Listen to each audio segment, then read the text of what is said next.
अब हम बात करते हैं विज्ञान की, वैज्ञानिकों की, और आपको यह बताते हैं कि विज्ञान को भी किस तरह से बेचा जाता है। इसलिए अब हम अमेरिका की एक बहुत बड़ी दवाई बनाने वाली कंपनी जिसका नाम है फाइजर की कोविड वैक्सीन का एक ब्लैक एंड व्हाइट विश्लेषण करेंगे।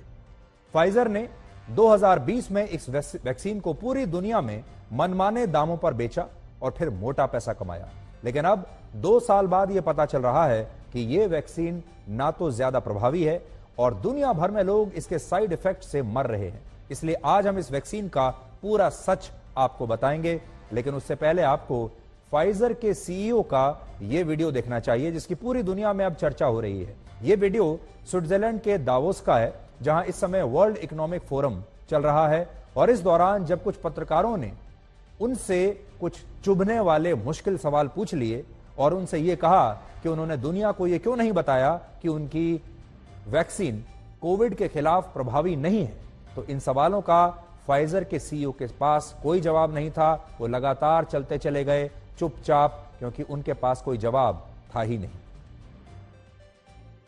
Mr. Borla, can I ask you, when did you know that the vaccines didn't stop transmission? How long did you know that without saying it publicly? Thank you very much. I'm sorry. Answer that question. I mean, we now know that the vaccines didn't stop transmission, but why did you keep it secret? You said it was 100% effective, then 90%, then 80%, then 70%. But we now know that the vaccines do not stop transmission. Why did you keep that secret? Have a nice day. I won't have a nice day until I know the answer. Why did you keep it a secret that your vaccine did not stop transmission? Is it time to apologise to the world, sir? To give refunds back to the countries that poured all their money into your vaccine that doesn't work, your ineffective vaccine? Are you proud of it? You've made millions on the backs of people's entire livelihoods. What do you think about on your yacht, sir? What do you think about on your private jet? Are you worried about product liability? Are you worried about myocarditis? What about the sudden deaths? What do you have to say about young men dropping dead of heart attacks every day? Why won't you answer these basic questions?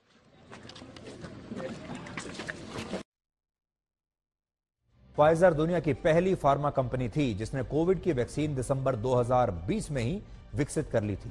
यानी जिस साल Covid की महामारी दुनिया में फैली, उसके कुछ महीनों के बाद ही फाइजर कंपनी ने यह ऐलान कर दिया था कि उसने कोविड के खिलाफ एक ऐसी वैक्सीन तैयार कर ली है जो संक्रमण के गंभीर मामलों में 95% और कम गंभीर मामलों में 100% तक प्रभावी है।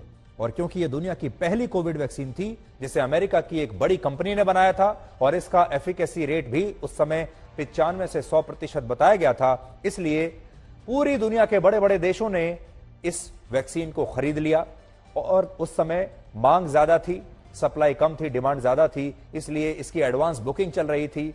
छोटे छोटे देशों ने भी कहीं से पैसा निकालकर किसी तरीके से इस कंपनी को कहा कि भाई हमारे लिए भी वैक्सीन बचा के रखिएगा, और लंबी कतार लग गई थी देशों की इस कंपनी के सामने, और हर देश चाहता था कि वो ज्यादा से ज्यादा बड़ी संख्या में फाइजर की इस कोविड वैक्सीन को अपने देश के लोगों के लिए खरीद ले। और उस समय भारत में भी हमारे विपक्षी दलों के कुछ ऐसे नेता थे, कुछ पत्रकार थे, कुछ बुद्धिजीवी थे, कुछ एनजीओ चलाने वाले लोग थे, कुछ एक्सपर्ट्स थे, और अखबारों में कॉलम लिखने वाले कुछ लोग थे जो लगातार सरकार पर यह दबाव बना रहे थे कि भारत सरकार को फाइजर कंपनी की यह वैक्सीन तुरंत ले लेनी चाहिए और हमारे देश में इसे लाने में कोई भी देरी नहीं करनी चाहिए। आपको याद होगा भारत की सरकार की जो नीति थी वो ये थी कि हम अपने स्वदेश में बनी हुई वैक्सीन लेंगे, और इसीलिए आपको याद होगा हमने अपनी वैक्सीन बनाई जिसके कोवैक्सीन कहते हैं। इसके अलावा एक दूसरी वैक्सीन भी हमारे देश में आ गई थी, लेकिन एक बहुत जबरदस्त लॉबी हमारे देश में बन गई थी जो सरकार पर यह दबाव डाल रही थी कि फाइजर की ये जो वैक्सीन है ये तो आपको लेनी ही पड़ेगी क्योंकि सब खरीद रहे हैं। दिलचस्प बात यह है कि 31 दिसंबर 2020 को जब वर्ल्ड हेल्थ ऑर्गेनाइजेशन ने इस वैक्सीन को इमरजेंसी यूज की मंजूरी दी, उससे पहले ही पूरी दुनिया में इस वैक्सीन को मंजूरी दिलाने के लिए एक बहुत बड़ी और प्रभावशाली लॉबी ने काम करना शुरू कर दिया था। और आपको जानकर हैरानी होगी कि नवंबर 2020 से ही तब ये खबरें आने लगी थीं कि फाइजर की इस वैक्सीन को एक जगह से दूसरी जगह -70 डिग्री सेल्सियस के तापमान में ही ट्रांसपोर्ट किया जा सकता है और भारत जैसे देश के लिए ऐसा करना बहुत मुश्किल होगा।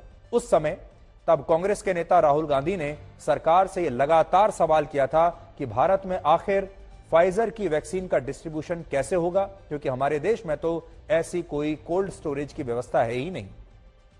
इसके अलावा वर्ष 2021 में जब अमेरिका के फूड एंड ड्रग एडमिनिस्ट्रेशन ने इस वैक्सीन को मंजूरी दी, इसके बाद एक एक करके सभी देशों में इस वैक्सीन को मंजूरी दी जाने लगी और भारत में भी तब एक बहुत बड़ा वर्ग ऐसा था जो सरकार पर दबाव बना रहा था और यह कह रहा था कि भारत सरकार को आखिर इस वैक्सीन को मंजूरी देने में इतना समय क्यों लग रहा है। इसके अलावा ये लोग तब ये भी कहते थे कि भारत के लोगों का कितना बड़ा दुर्भाग्य है कि आज उन्हें वो वैक्सीन नहीं मिल पा रही जो पश्चिम के विकसित देश इस्तेमाल कर रहे हैं, जिसे पश्चिम के जो देशों के जो लोग हैं उन्हें वो वैक्सीन मिल रही है लेकिन हमें नहीं मिल रही। यानी हर तरह से भारत सरकार पर दबाव बनाने की कोशिश हुई, लेकिन बड़ी बात यह है कि सरकार इस दबाव के सामने झुकी नहीं और फाइजर कंपनी के जो वैक्सीन है वो भारत में आप लोगों तक नहीं पहुंची और आप उससे दूर रहे।